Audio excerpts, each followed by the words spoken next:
Okay. Hi, nice to meet you. I'm Nicholas Hey, from how Italy. you doing? Fine. And you? Good, thank you. Okay. During your career, you've portrayed historical, scientific, and political figures. Harry Seldon is all of these things at once, but in a fictional future. How does your approach change when you're playing someone who exists only in theory and faith of others? Uh, Even if you're playing someone who really existed, like Henry VIII or John Lennon or Ulysses S. Grant, it's still an imaginative exercise. You still have to imagine what if I were that person. So, in that sense, there isn't a huge amount of difference. What you don't have is a lot of reference material. So you have to make a lot of decisions about how they present themselves to the world, who they think they are. Were they always this way? Was there a point in time where they changed? If there was, what changed them? And then you do look for, you sort of start doing deep dives into the internet to try and find some sort of archetypes that you might be able to borrow stuff from. Yeah. Okay, season 3 opens long after the previous events. Time becomes almost a character in itself.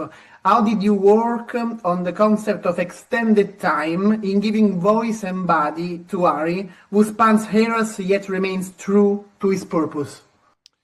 Yeah, I mean the time jumps is built into this. Each season. There was a big time jump from 1 to 2 and 2 to 3. Um, it doesn't reckon that much with the Harry that's in the vault because it's what he's expecting, and he's woken up recently to be available for these events that are about to happen. The other Harry's presented with a different problem. I mean, he and Gail are they're constricted by the lifespan of a human life, and somehow they know that they to pull off what they've got to do, they need to somehow extend one human life over 1,000 years, and that largely becomes the sort of central issue of those beginning episodes, is realizing that there's a lot of work that needs to be done, and it's not going to be done if they both keep going to sleep and waking up and sleep and waking up. Harry has always tried to predict the future, yet he often seems forced to chase it rather than lead it. What do you think this says about the nature of control and uncertainty in the human condition? Well, we're all desperately trying to get control over our lives, and it's like trying to hold water in your hands. It's constantly seeping through. I mean, I don't. People attribute the quote to John Lennon, but he got it from somewhere else. He says, "Life is what happens to you while you're busy making other plans," and that's sort of the idea here. That yes, it's a good. You put it very well. That they're trying to get ahead of it, and they're constantly chasing it. My very last question for you. The series is visually rich. How much do the scenic environments and practical effects influence your performance on set in this season and in the previous one? Uh, One of the things that we are all grateful to the showrunner and the producers for doing is making a decision right at the beginning that it was going to be as much as possible practical.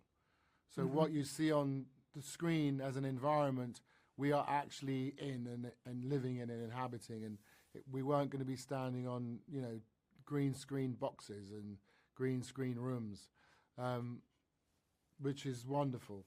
And it's exciting for us when you head to a new set, and we get to see what they've done with it.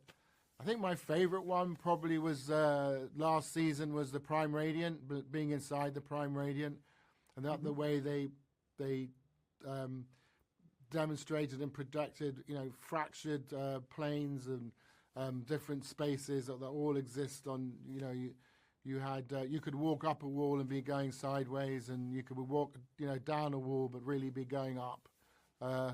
Yeah,